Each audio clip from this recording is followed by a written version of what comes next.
ডিম ছোড়াকে সমর্থন করছে না বিজেপি, একেবারে ডিম ছোড়াতে কড়া বিজেপি।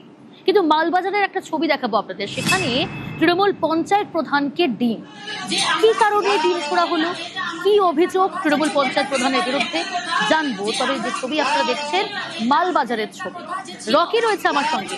রকি, ঠিক কি অভিযোগ?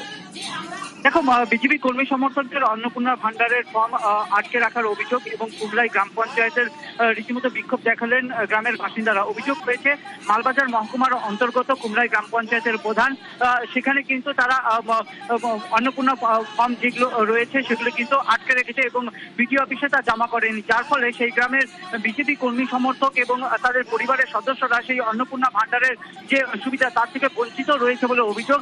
এই দিন গ্রামের বাসিন্দারা রীতিমতো গ্রাম পঞ্চায়েত অফিসে যান এবং প্রধানকে জিজ্ঞেস করতে থাকেন কি কারণে এই কাজ করেছেন। তারা দেখেন রীতিমতো অফিসের মধ্যে গাদি গাদি ফর্ম জমা রয়েছে এবং এরপরে কিন্তু রীতিমতো ক্ষিপ্ত হয়ে ওঠে গ্রামের বাসিন্দারা এবং তারা রীতিমতো ডিম ছুড়ে বলে অভিযোগ রয়েছে। এই ঘটনার খবর পেয়ে মালবাজার থানার পুলিশ সেখানে পৌঁছায় এবং পরিস্থিতি সামাল দেওয়ার চেষ্টা করে।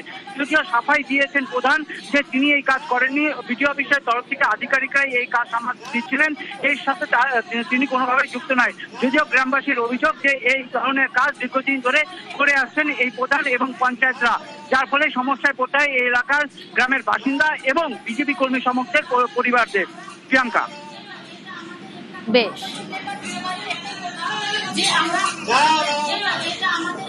প্রথম যেটা আমাদেরকে বলা হয়েছিল 25টা করে ফর্ম পঞ্চায়েত মেম্বারকে দেওয়া, তখন সমস্ত পঞ্চায়েত মেম্বারকে নিয়ে আমরা একটা মিটিং করেছিলাম।